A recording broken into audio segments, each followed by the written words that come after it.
తెలంగాణ ప్రభుత్వం ప్రస్తుతం వివిధ సంక్షేమ పథకాల అమలు కోసం సర్వేలు నిర్వహిస్తోంది. ఎన్నికల సమయంలో ఇచ్చిన హామీలలో భాగంగా ప్రభుత్వం గణనీయమైన చర్యలను ప్రారంభించింది.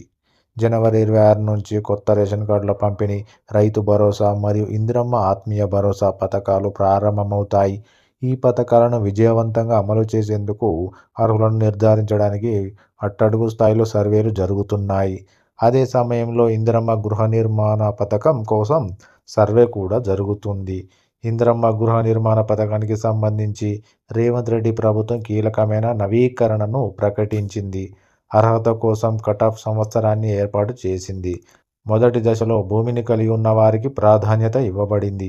అయితే 1994కి ముందు ప్రభుత్వ పథకాల కింద ఇల్లు పొందిన పేద వ్యక్తులు ఈ పథకం కింద గృహ నిర్మాణానికి తిరిగి దరఖాస్తు చేసుకోవచ్చని ప్రభుత్వం ఇప్పుడు నిర్ణయించింది. ఇక నవీకరించిన అర్హతలు, ప్రమాణాలు. 1990 తర్వాత ఏదైనా ప్రభుత్వ పథకం కింద ఇల్లు పొందిన వారు ఇందిరమ్మ గృహ నిర్మాణ పథకానికి అర్హులు కాదని ప్రభుత్వం స్పష్టం చేసింది.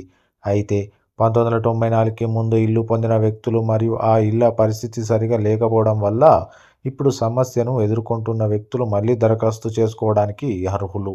1994కి ముందు నిర్మించిన ఇల్లు ప్రధానంగా గ్రామీణ ప్రాంతాల్లో నిర్మించిన తాటి ఇల్లు అని కూడా వెల్లడైంది. ఇవి ఇప్పుడు 30 సంవత్సరాలుగా శిథిలావస్థకు చేరుకున్నాయి.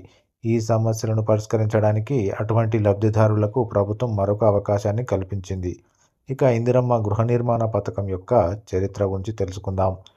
ఇందిరమ్మ గృహ నిర్మాణ పథకం దివంగత ముఖ్యమంత్రి వైఎస్ రాజశేఖర రెడ్డి హయాంలో ప్రారంభించబడింది. ఈ పథకం కింద సంతృప్త నమూనా ఆధారంగా ఇళ్లు మంజూరు చేయబడ్డాయి. 2004 మరియు 2014 మధ్య తెలంగాణలో సుమారు 1.9 మిలియన్ ఇళ్లు నిర్మించబడ్డాయి. గతంలో ఏదైనా ప్రభుత్వ పథకం కింద ఇల్లు పొందిన వ్యక్తులు మళ్లీ ఈ పథకం నుండి ప్రయోజనం పొందేందుకు అర్హులు కారని ప్రభుత్వం ఇప్పుడు స్పష్టం చేసింది. లబ్ధిదారుల వివరాలకు ఆధార్ నంబర్లను అనుసంధానించడంతో ఈ ప్రక్రియ పారదర్శకంగా మరియు సమర్థవంతంగా ఉండేలా ప్రభుత్వం నిర్ధారించింది. ఇక మొదటి దశలో భూ యజమానులపై దృష్టి పెట్టడం జరిగింది. అయితే మొదటి దశలో రేవంత్ ప్రభుత్వం భూమి ఉన్న వ్యక్తులకు ఇల్లు కేటాయించాలని నిర్ణయించింది. 1994కి ముందు ఇల్లు పొంది ఇప్పటికీ వాటిలో నివసిస్తున్న వారు ఇప్పుడు ఈ పథకం కింద కొత్త గృహాల కోసం దరఖాస్తు చేసుకునే అవకాశం ఉంటుంది.